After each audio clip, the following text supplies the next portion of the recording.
The fifth of 2023's 12 Beers of Christmas is the wickedly playful Julebukk Dark Cherry Imperial Stout from Arbeiter Brewing Company. It's a big beer, dark as the winter solstice sky, named for the Scandinavian holiday tradition of Julebukking, which is a sort of cross between Christmas caroling and trick-or-treating done during the holiday season. I taste the beer with my old school homie Garth Blomberg and talk a bit about the Julebukk tradition, plus other forms you'll see this well-aged Imperial Stout released in the future. Chop and Brew's 12 Beers of Christmas are always brought to you with support from Imperial Yeast and our Patreon party people. Join them in singing loud for all to hear at patreon.com/chopandbrew. What's going on, everybody? Chop and Brew, 12 Beers of Christmas. I'm here with Garth Blomberg at Arbeiter Brewing Company in Minneapolis. You've seen Aaron Herman, the head brewer from Arbeiter, many a time on Chop and Brew. I thought I'd tap Garth for several reasons with this beer. Show them what we're talking about, Garth. We're talking about... We got our new holiday beer here. Julebukk. Julebukk. We're going to talk about that art in a second. But first off, this is an Imperial Stout, dark cherry Imperial Stout. We got the tech specs from the brewer we'll go over real quick. But just tell me what the heck this word means. Julebukk. Julebukk. So I was just kind of doing some research, trying to find beer names, and I kind of discovered this old tradition, Scandinavian tradition, holiday tradition called Julebukking, and the Julebukk is kind of the Christmas goat, if you will, and then Julebukking is kind of a blend between Halloween and singing Christmas carols. Traditionally done between Christmas and the New Year.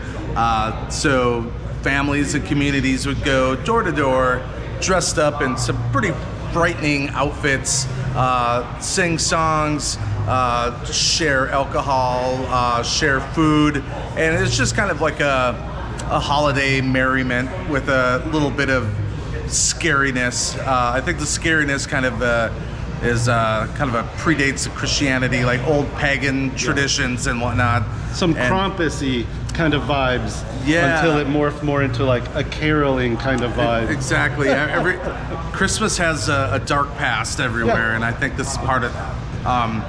But yeah, from what you were saying, some friends in Norway were kind of saying that Julebukking has a couple different angles, you know, more of a Krampus style, and then more of a caroling style as well. And strangely enough, when I posted this beer on Facebook, my dad and my aunt remembered going Julebukking in the middle of nowhere, North Dakota, in the 1950s. So the tradition did come over to the United States and lasted up until about the 1950s, and then it's kind of just faded off. So you know, hopefully with this beer, people will research Julebukking and maybe incorporate it into their holiday traditions.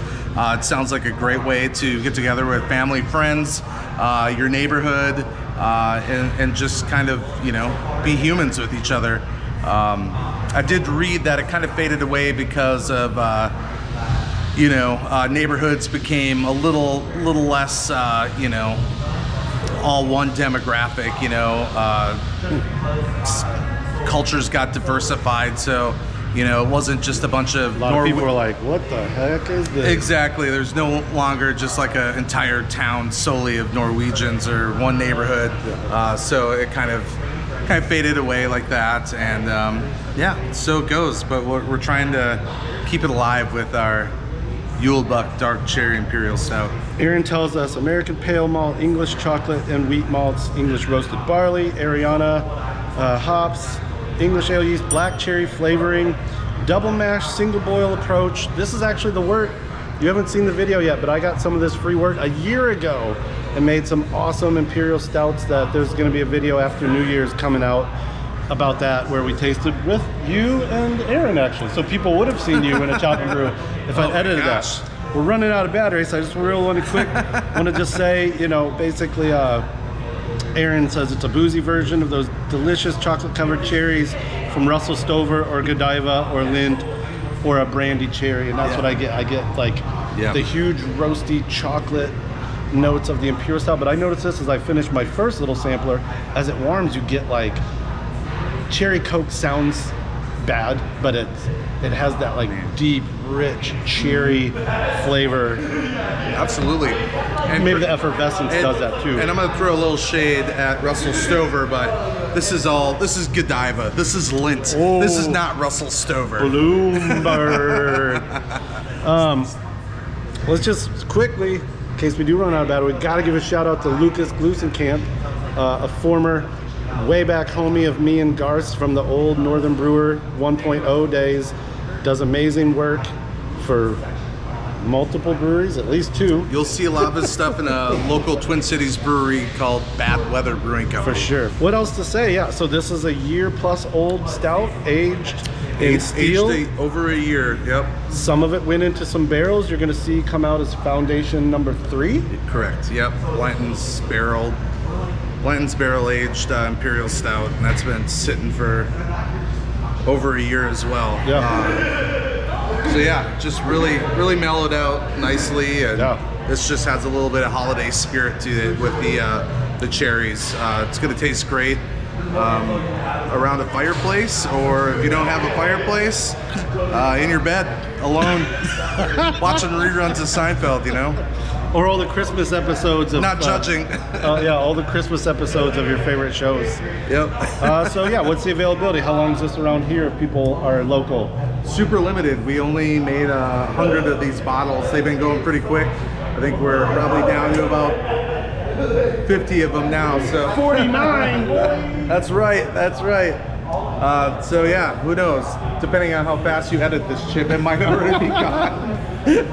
All right, so if you're local to the Twin Cities, please hit up Arbeiter, see if they still got the Julebukk. Go out Julebukking, because if you nuck, you buck.